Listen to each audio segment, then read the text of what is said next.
Could your overnight oats be making you bloated and maybe gassy? Um, they might be. So this is something I want to talk about. And this came up in a conversation with Deborah. So, hey, Deborah, thanks for bringing this up. Um, Talking about it, she was looking to implement more protein and she was going to try maybe replacing her overnight oats with my eggs and cottage cheese. And which there are, you don't have to just mix eggs and cottage cheese into your eggs, although I love doing that. It's delicious. In my cookbooks, both of my cookbooks, there are tons of recipes for like egg bakes where the eggs and cottage cheese are blended. It's kind of more like a quiche. Those are really fun too. Another great protein option at breakfast. But let's talk about this oat thing. So oats, they're heart healthy. They're all the things. They're gluten free. All these good things, right? Listen, I'm not saying oats are bad. And if oats are part of your diet and you feel amazing, by all means, have at it.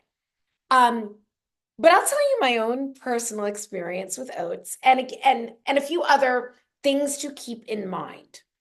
Um, so, in fact, okay, we're going to start with the things to keep in mind. So there are tons of recipes all over TikTok and Instagram, all the reels showing different like overnight oats. And sometimes people are cracking through a chocolate shell to get their oats that are layered with all these yummy things. And it's s'mores oats or this oats or that oats. And I'm sure they all taste delicious. And some of them do have a lot of protein. People are mixing in protein powders and all these things. And if you thrive on stuff like that, you really feel amazing and it works for you, again, keep doing it. But here are a couple of things that I've noticed. First of all, sometimes people are adding so much crap to the oats that like they're now a giant sugar bomb. Um, Also, when we are even if the stuff isn't like, even if it is clean sweeteners and all of these things, um, I have found for myself, and I know that this is true for others, just what I've heard anecdotally, just when you're starting your day with like sweeter flavors on a regular basis, you tend to want sweeter flavors. And these hyper palatable things, even if you're dealing with like some of the protein shakes or bars out there that taste like strawberry shortcake or birthday cake or glazed donut, it's like, okay, you're getting this many grams of protein, whatever, but it's also setting up this like flavor for like, I want more. These are also things that we don't really need to chew.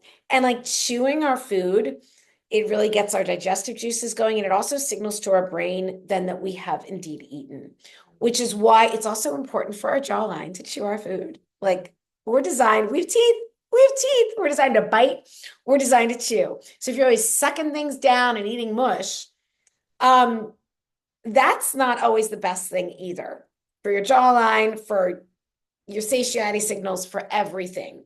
So let's talk about my experience with oats. I shared in a recent video, and I've certainly shared this before, that I was a vegetarian, sometimes vegan for over 30 years. So, as a result, I respect everybody's dietary choices. And I learned I'm not saying I was unhealthy or any of that time was terrible. It wasn't.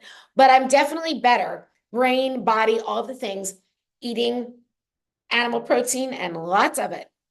So my experience with oats as a vegetarian and as a vegan, oats were sometimes a big part of my diet.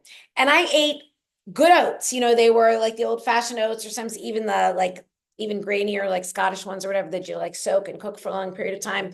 So I certainly wasn't having the processed little packets of like sugary oatmeal. This was clean stuff. Um, so a couple things, I would eat it and I like, you're full, but I'd be hungry soon because I wasn't, again, my body wasn't getting the protein needed. Hold on. I need to rescue my turtle. She's about to fall. Turtle. Okay. Sorry about this. I don't edit my videos. So turtle, say hello. Okay. We're going to put her down now. Um, she's about to just go down a couple steps. That has happened before. The carpet is fine, but like, let's not let that happen. So if we can prevent it. So oats, I would be full because there's all that fiber and it's filling you up, but there's not a whole lot of protein, especially the way I was eating them. And I'd be like full, but like hungry soon. You know what I mean? But the other thing is, I was always a little bloated. And turns out I am sensitive to grains, not just gluten grains. Oats are a grain. Rice is a grain. Now, I'll have a tiny bit of rice to this, with sushi sometimes. Most of the time, I do it sashimi style. As I started as I started on this journey over 15 years ago, started incorporating more animal protein, getting rid of the grains, I no longer ate oats. But fast forward, next thing you know, oat milk is really hot. And for a while I was avoiding dairy.